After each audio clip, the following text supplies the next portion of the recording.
దివంగత హీరో కృష్ణ విగ్రహాన్ని తొలగించాలంటూ కూడా పాలమూరు జిల్లా కేంద్రంలో గత 2 మాసాలుగా వివాదం చోటు చేసుకుందని చెప్పుకోవచ్చు. ఇక్కడ ఉన్న అభిమానులు కృష్ణ విగ్రహాన్ని ఇక్కడ ఏర్పాటు చేయడం కోసం గత కొద్ది నెలలుగా వాళ్ళు ప్రయత్నం చేసిండ్రు. అదేవిధంగా మహబూబ్ నగర్ మున్సిపల్ కి సంబంధించిన అధికారులు కూడా అనుమతులు ఇవ్వడంతో ఈ రోజు నేను సైతం అనే స్వచ్ఛంద సంస్థకు చెందిన అడ్వకేట్ న్యాయవాది అదేవిధంగా ప్రవీణ్ కోర్టుకు వెళ్ళడం జరిగింది. దానికి అభ్యంతరాలు కూడా అంటే కోర్టు చెప్పడం జరిగింది. ఎందుకంటే దానిపైన విచారణ చేసి విగ్రహాన్ని తొలగించాలంటూ కూడా తను డిమాండ్ జరిగింది. తానే మనతో ఆయన చెప్తాడు. నమస్తే అండి. మేము ఒకటే డిమాండ్ చేస్తున్నాం మొదటి నుంచి. అసలు ఈ యొక్క విగ్రహాల ఏర్పాటుకు కొన్ని గైడ్ లైన్స్ ఉన్నాయండి. ఆ గైడ్ లైన్స్ ప్రకారం ఏర్పాటు చేయాలి తప్ప ఇష్టానుసారంగా మీరు వచ్చినట్లు మెచ్చినట్లు మేము పెడతామంటే దానికి ప్రభుత్వ యంత్రాంగం ఒకటి ఉంటుంది, దాన్ని అడ్డుకుంటుంది. ప్రభుత్వ యంత్రాంగం అడ్డుకోకపోతే మాలాంటి సామాజిక కార్యకర్తలు కానీ దీనిపైన పోరాటం చేస్తారు. మేము ఈ విషయమే మేము గతంలో కూడా చేసినాం. తేదీ 29/5/2025 రోజు మేము ఫిర్యాదు చేయడం జరిగింది. కృష్ణ గారి విగ్రహాన్ని ఏర్పాటు చేస్తున్నారని చెప్పి జిల్లా కలెక్టర్ విజేంద్ర బోయ్ గారికి మేము ఫిర్యాదు చేసినాం. అమ్మ తల్లి ఇట్లా జరుగుతుందని చెప్పి. ఎవరైతే మున్సిపల్ కి ఇన్ఛార్జ్ ఉన్నాడో అడిషనల్ కలెక్టర్ స్పెషల్ ఆఫీసర్ ఆయన కూడా వేయడం జరిగింది. మున్సిపల్ కమిషనర్ గారు కూడా ఫిర్యాదు చేయడం జరిగింది. మేము ఒకటి చెప్తున్నాం ఏంటంటే అసలు కృష్ణ విగ్రహాన్ని ఏర్పాటు చేయడానికి ఎలాంటి అనుమతులు తీసుకోలేదండి. వీరు విగ్రహాన్ని ఏర్పాటు చేసుకోవడానికి కొన్ని నిబంధనలు ఉన్నాయి. సుప్రీంకోర్టు గైడ్ లైన్స్ ఉన్నాయి.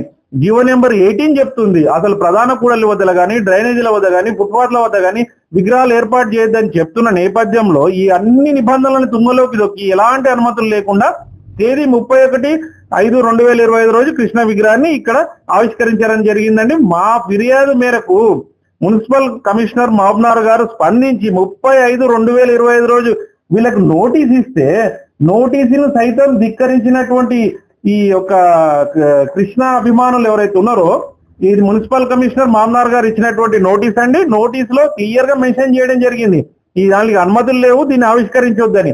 అయినప్పటికీ నిబంధనలు తుంగలోకి దక్కి ఆవిష్కరించారు. దానిపైన మేము మరోసారి రాష్ట్ర అత్యున్నత న్యాయస్థానం హైకోర్టుని ఆశ్రయించడం జరిగింది.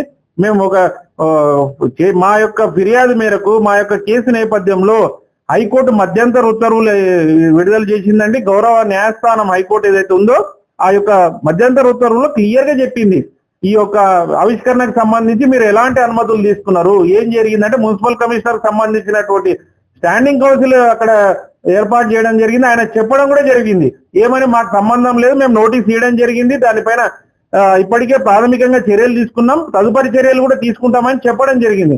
ఆ నేపథ్యంలోనే ఈ కేసును ఆగస్టు 14కు వాయిదా వేయడం జరిగింది. ఆగస్టు 14 లోపు ఈ మూడు వారాల వ్యవధిలో మీరు చర్యలు తీసుకొని హైకోర్టుకు నివేదిక సమర్పించమని మామూలు మున్సిపల్ కమిషనర్ గారు చర్యలు తీసుకొని అంటే నెక్స్ట్ మంత్ 14వ తారీఖు అంటే తీర్పు ఏ విధంగా ఉండబోయారు. అసలు హైకోర్టు యొక్క విచక్షణ అధికారాలతోటి ఈ యొక్క కేసులో క్లియర్ కట్ గా నిజాలు విధితమైనదండి. ఎందుకంటే ఆల్రెడీ వాళ్ళు నోటీస్ ఇచ్చిండ్రు, మీకు అనుమతి లేదు, మీరు ఆవిష్కరించొద్దని. ఈ నోటీసును కూడా తుంగలోకి తెచ్చి చేసారు కాబట్టి హైకోర్టును మేము ఆశ్రయించడం జరిగింది. గౌరవ న్యాయస్థానం ఏదైతే ఉందో హైకోర్టు ఇంటీరియం ఆర్డర్ చేయడం జరిగిందండి. దీనిలో క్లియర్ గా మెన్షన్ చేయడం జరిగింది. రెస్పాండెంట్ 4 ఎవరైతే మామూలు మున్సిపల్ కమిషనర్ ఉన్నారో ఆయనకు ఉత్తర్వులు కూడా ఇవ్వడం జరిగింది. దీనిపైన 3 వారాల వ్యవధిలో చేయమన్నారు. అంతేకాకుండా ఈ యొక్క కృష్ణ ఫ్యాన్స్ అసోసియేషన్ అధ్యక్షుడు ఎవరైతే ఉన్నారో ఈ రమేష్ బాబు గారికి పర్సనల్ నోటీస్ ఇష్యూ చేయమని కూడా గౌరవ న్యాయస్థానం హైకోర్టు ఆదేశించడం జరిగింది. దీనిలో క్లియర్ గా వాస్తవాలు అనేటివే బహిర్గతమైనాయండి. విచారణలో గాని ఇక్కడ మున్సిపల్ స్టాండింగ్ కౌన్సిల్ గారు మున్సిపాలిటీ అథారిటీస్ వాళ్ళే అడ్మిట్ అయ్యారు. వాళ్ళు చెప్పారు క్లియర్ గా మేము నోటీస్ ఇచ్చినాం, దాన్ని ఆవిష్కరించొద్దన్నాం, అయినప్పటికీ వాళ్ళు చేసుకున్నారు, మేము దానిపైన చర్యలు తీసుకుంటామని చెప్తున్నారు. కాబట్టి ఆగస్టు 14 మీరు అడిగిన ప్రశ్నకు సమాధానం ఏంటంటే ఆగస్టు 14 వరకు వీళ్ళు చర్యలు తీసుకొని ఆ యొక్క విగ్రహాన్ని అక్కడ నుంచి తొలగించని పక్షంలో మేము మళ్ళీ ఒకసారి రాష్ట్ర గౌరవ అత్యున్నత న్యాయస్థానం హైకోర్టును ఆశ్రయించి చెప్తాం. మేము ఇది ఒక నిబంధనలు తుంగలోకి తొక్కడం జరిగింది కాబట్టి మా డిమాండ్ కూడా ఒకటే. మేము ఇంతకుముందు కూడా అడిగినాం, కలెక్టర్ గారికి కూడా అడిగింది అదే.